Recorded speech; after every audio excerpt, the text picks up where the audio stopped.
Hi there, my name is Lenny for the Gormanston Ukulele Society. I'm here to talk to you about strumming your ukulele. I'm doing this clip to help out a couple of beginner friends who are struggling in this area. They've learned a few chords and then asked, okay, what do I do with my strumming hand? The quick answer to that is anything you like. There are no rules, or at least very few. My motto is feel how you strum, strum how you feel. Now there are many tutorials floating around that deal with strumming patterns of the up down variety. I'm not criticising this method, and it is of great help to a lot of people. It's all knowledge and practice, and it certainly can't hurt. So I would encourage you to get into those if you can. If you've got your ukulele in your hand playing with any degree of intent, then you are improving all the time, and that's a good thing. But the up-down instruction is not for everybody, and this video is for those people. What you do with the strumming hand is entirely up to you, as long as you observe a few basics, which I will attempt to show you, and hopefully you will start using your inner metronome and playing with a bit more feel. Now, I'm certainly no expert, but I'm a prime example of the no rules school. I play a left-handed uke, but I have it strung in the regular right-handed way, so I effectively play it upside down. It's just how I learnt. I don't think it's any easier or harder, but obviously all the up down stuff is meaningless to me, as is the fingering patterns for chords. So I sort of have to find my way through. Now, for the purpose of this clip, I'm assuming that you are wishing to learn a popular song or accompany your own or somebody else's singing. So the first thing is to get you using your inner metronome. Every musician that plays anything, consciously or unconsciously, has an inner metronome ticking away, their inbuilt timepiece. So after you select the song you want to tackle, listen carefully to it and exactly what's going on, and see if you can identify the basic rhythm and feel of the song. Listen to it repeatedly if necessary. Let it get under your skin, and see if you can break it down into its separate parts. But you need to establish that basic rhythm and feel. Now remember, in most cases it's a whole band, not always, but mostly it's a whole band producing the sound you're hearing. So if you want to reduce it to a single instrument, you've got to really capture the essence of that, and so it's a good start to get the basic feel. So if you can get your song and then tap along to it, get that background rhythm, and that's a really good start. Now I would also advise for all players to practice your muted strumming, and then when you do learn to tap along, then transfer that to do it in different ways.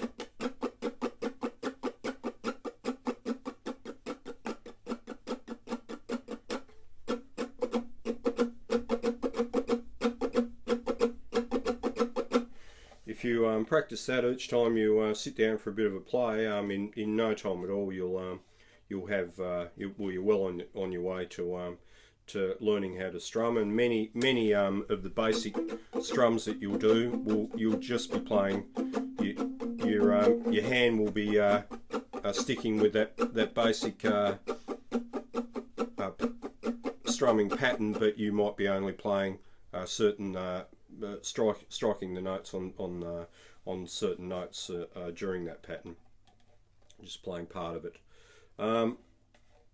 Now, in establishing that, if it's hard for you to do, talk to that smarty pants musician friend that we all have. Get help if you need to, but in most cases you should be able to at least tap along. Now, two of them, I'm not going to get into time signatures. I'm sure there are many find tutorials getting around that deal with music theory and time signatures, but the most basic one that you'll encounter are 4/4 time. 1, 2, 3, 4. 1, 2, 3, 4.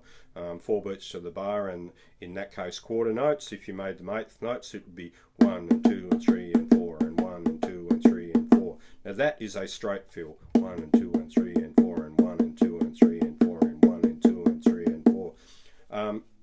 If the other common fill you'll run across, and you'll hear it in jazz, country, even in a lot of just pop and rock, is a shuffle fill. A 1, a 2, a 3, a 4. A 1, a 2, a 3, a 4. A 1, a 2, a 3, a 4. That crops up a lot of the time. So a straight fill, 1 and 2 and 3 and 4 and 1 and 2 and 3 and 4. Shuffle fill, a 1, a 2, a 3, a 4. A 1, a 2, a 3, a 4. And there's a famous a jazzy sort of hi-hat pattern that you hear in quite a few of the old jazz tunes.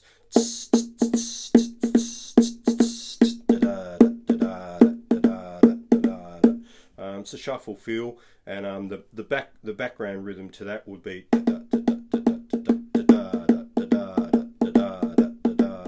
so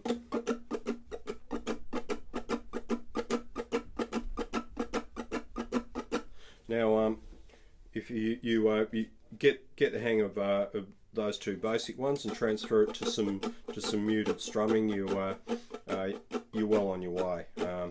The other one that you will encounter is a waltz. I'll come to that in a little while. Yeah, that is a very good start if you're able to get to that point. So I'll do a couple of little demos. Also, it's worth noting that when you are strumming, I would advise to pick even if it's a faster song, play it more slowly, but pick some slower stuff. Because if you're trying something hard to start with a this happens to be a shuffle fill.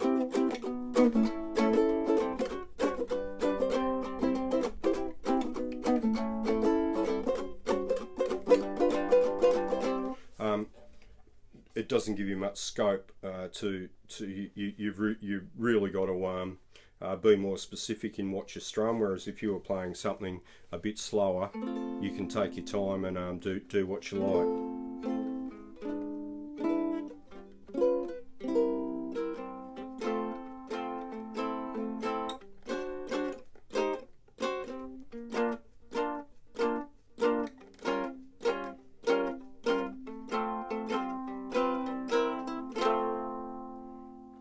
So pick something a bit slower, or if you pick a quicker one, play it slower and work up to the speed.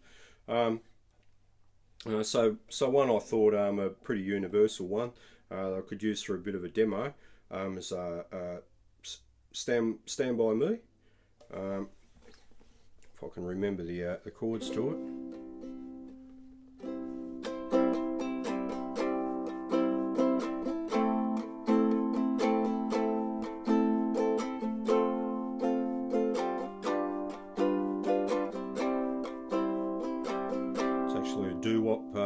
Progression, but it's a good one to demonstrate because there are a number of things that you might do. That would maybe be your sort of first go-to, and you'll see the hand is going like that.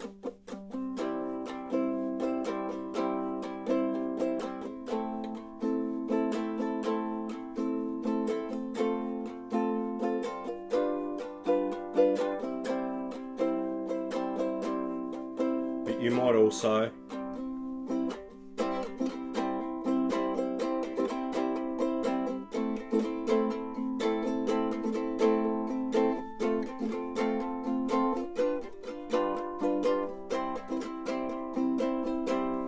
or if that was a bit heavy-handed, you might play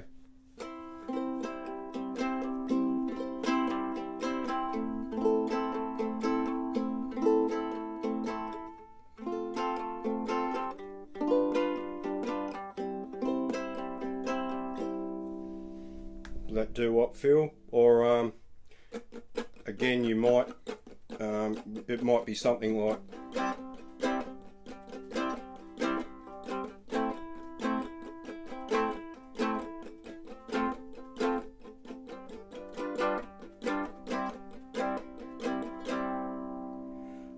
So there's a few little things that you might try. You may do all of those through the space of the song. You might start out, and it might build, and that brings us to the next thing to consider with your strumming is that a bit of contrast. And the tone of the song. Does the song build? Does it come up to a crescendo at the end? Does it have quieter bits in the verses? Does it come alive for the choruses? You need to consider those things, and they will influence what you might do. I think at first, and personally, in a lot of songs that I would play, I couldn't actually tell you what I'm doing in certain parts of the song. I tend to be hitting the marks in the important bits, or where it is more structured, say coming in for a chorus, and then during the verses I might be just concentrating on the singing and the actual chords that I'm playing, and really just kind of freestyling there. So that's something else to consider. So you might play during that song. You might play all of those bits during the course of the song. It's entirely up to you how you want to express yourself there. Now, for along those lines, for considering the style and the tone of the song.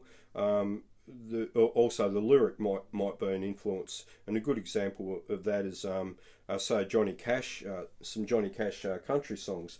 They've got a very country feel. A lot of the time the band in his songs are using a big twangy single note thing, and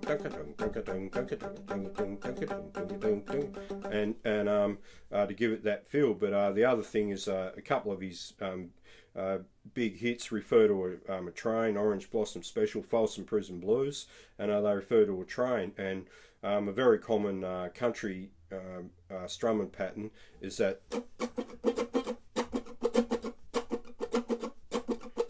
And it does in a way sound a bit like a train chugging down a track. So that's something else. The style of the song and the actual lyrics suggest something that give you a little bit more of a guide as to what you might play along those lines. I hear that train a-comin', it's rolling around the bend. I ain't seen the sunshine since I don't know when. I'm stuck in Folsom Prison and time keeps dragging on. And that's that country strum is very common in country songs. So that's something else to consider. Another pretty universal one is the Beatles' "Here Comes the Sun," and that. The lyric in that suggests sunlight twinkling through the trees, and it's got a very the recording of it has got a very jangly feel to the. I might grab another. That one, as you probably heard, has got a low G. So nice Hawaiian uke with a high G, and Here Comes the Sun.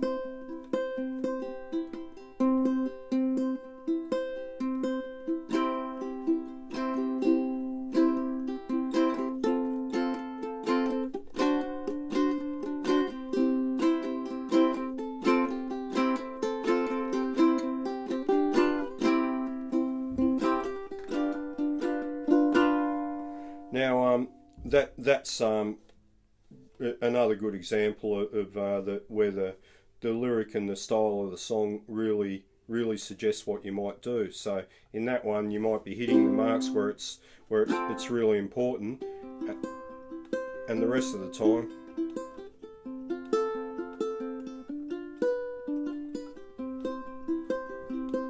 you'll notice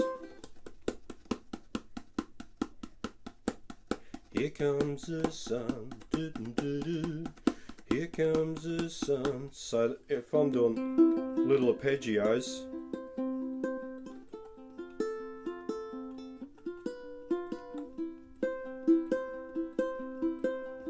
they're actually in time with that background rhythm again, which is the case all the way through there. So it's just just something to consider, that might influence what you do. Now the other one I was just going to have a look at was another pretty universal song. Apologies again to all the youngsters picking all these old ones. Elvis's "Are You Lonesome Tonight?" I don't know I know the song that well.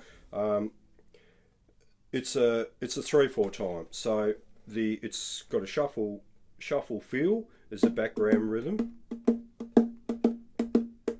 and it's a waltz, a 3/4 time. 1 2 3, 1 2 3, 1 2 3, 1 2 3, 1 2 3. And that you'll hear waltzes in a lot of well, country songs, and a lot of sort of older ones stick with a waltz, and that's a good example of where really in a song like that, I couldn't really tell you what I play if I'm having a crack at it, but I think that's one where I would just be hitting the marks, and then in between just really doing no particular sort of arpeggio pattern. So it'd be something like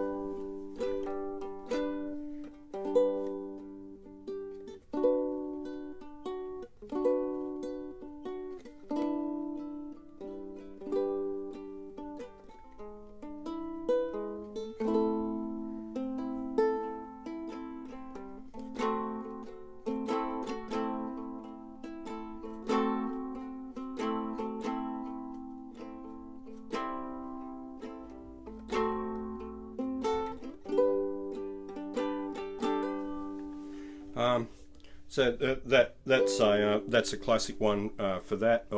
As I say, I'm sort of almost following the lyric line there. Are you lonesome tonight? You miss me tonight? You're sorry we drifted apart? Your memory is sweet to a bright summer's day. I kissed you and called you sweetheart.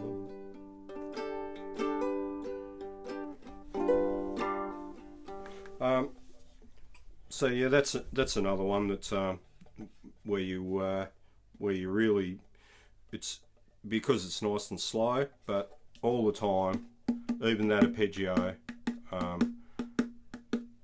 whatever I'm doing, still follows that basic background rhythm, and that's the key to all of it.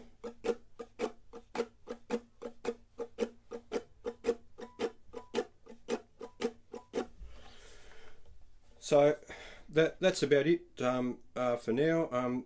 The key points I'll go over again. Listen carefully to the song you want to learn. Identify the basic rhythm and learn to tap it out. If you can't do that, and sometimes you get fooled with time changes, or it might have an odd time signature, or it might have a couple of time signatures in it. But yeah, if you're having trouble with that, seek out that smarty pants friend and get some help. And I would strongly advise, when you do learn to tap out a song, that you get to a point where you're not really counting. You don't have to count that stuff out. It's ticking away in your head when you're playing that song. So that's that, getting that inner metronome into play. And then practice your muted strumming, and that will give you a good feel across your strings, and then you're able to bring that in. And as I said, it's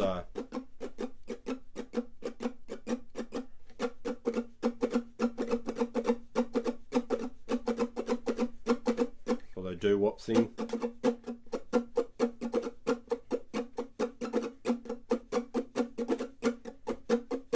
And try that, practice a few rhythms just with that muted strumming. You know, a Spanish feel, some reggae, do your country feel, jazzy ones or Latin ones, put on a bossa nova song and do that, and even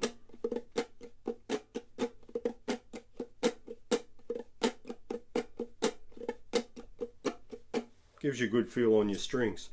Now, work within your ability. Don't and know your limitations, but don't be afraid to stretch yourself. Each time you do push that little bit further than you're able, then you practice, and you've got that down, and then you've just moved up a little grade. And change the styles and the approach that you might use. Sometimes you'll go about certain things in a different way, and maybe just try something in a completely different way. The way you actually approach the strumming. Try, you know, maybe try something like that if it's a bit faster. If you were doing that, break yourself out of the little molds that you know, broaden your horizons. I think it's important to master one thing at a time. So if you're struggling with the chords, the last thing you want to be doing is trying to do a pattern that you're not comfortable with. So I would strongly advise to just get one thing down at a time. Get your chords down, do them very slowly, then pick the pace up. And I actually find, by the time I've memorised the chord sequence and learn a couple of new chords, something has emerged with my strumming hand. Something has presented itself. You may elaborate on it. It may be great just as it is, but something will show itself by the time you've actually got the song down. Consider the style, the tone of the song, the lyric, and then express yourself accordingly. Does it have a crescendo? Does it build? Quiet bit,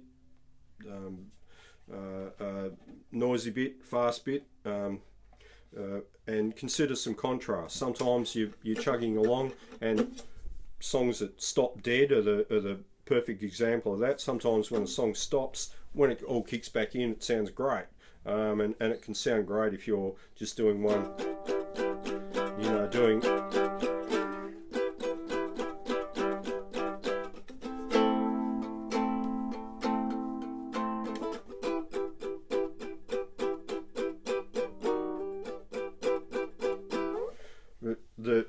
to mix it up a bit and break away and then come back.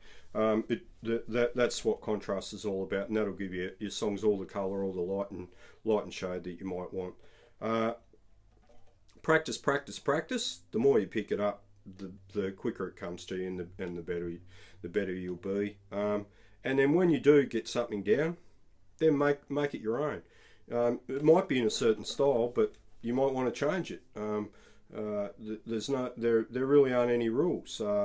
Change it around if you want to, or don't if you don't. Feel how you strum how you feel, and just have fun with it. Thanks very much.